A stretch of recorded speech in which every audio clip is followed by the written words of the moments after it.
দীর্ঘ প্রায় 2 বছরের একঘেয়েমি আর অপেক্ষার অবসান ঘটিয়ে অবশেষে খুলে গেল বন্ধু রাষ্ট্রের দুয়ার। সীমান্তের ওপারে প্রিয়জনের সান্নিধ্য, প্রিয় কোনো শহরের অলিগলি কিংবা বরফ ঢাকা পাহাড়ের হাতছানি সবকিছুই এতদিন আটকে ছিল এক অদৃশ্য দেয়ালে। সেই দেয়াল ভেঙে বাঙালির ভ্রমণের আনন্দ আর আবেগকে আবারও যেন নতুন ডানা দিল বহুল প্রতীক্ষিত একটি সিদ্ধান্ত। ওপার বাংলার চিরচেনা রূপ উপভোগ করতে এখন আর কোনো বাধা রইল না ভ্রমণ পিয়াসীদের।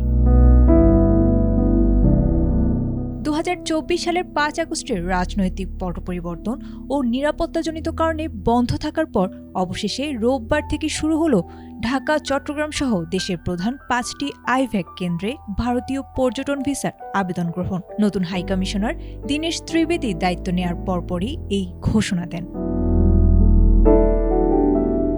তবে এবার ভিসা আবেদনের নিয়মে এসেছে বড়সড় পরিবর্তন।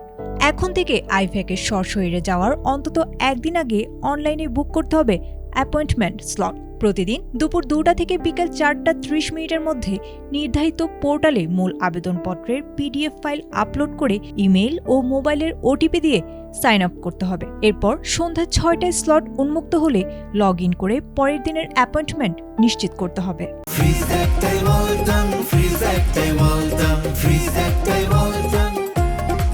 আবেদনের জন্য মূল পাসপোর্টের মেয়াদ ন্যূনতম 6 মাস থাকতে হবে এবং সাথে সব পুরনো পাসপোর্ট জমা দিতে হবে। এছাড়া 2x2 ইঞ্চি রঙিন পাসপোর্ট ছবি, জাতীয় পরিচয়পত্র বা জন্ম নিবন্ধন এবং ইউটিলিটি বিলের কপির পাশাপাশি পেশার প্রমাণপত্র দিতে হবে।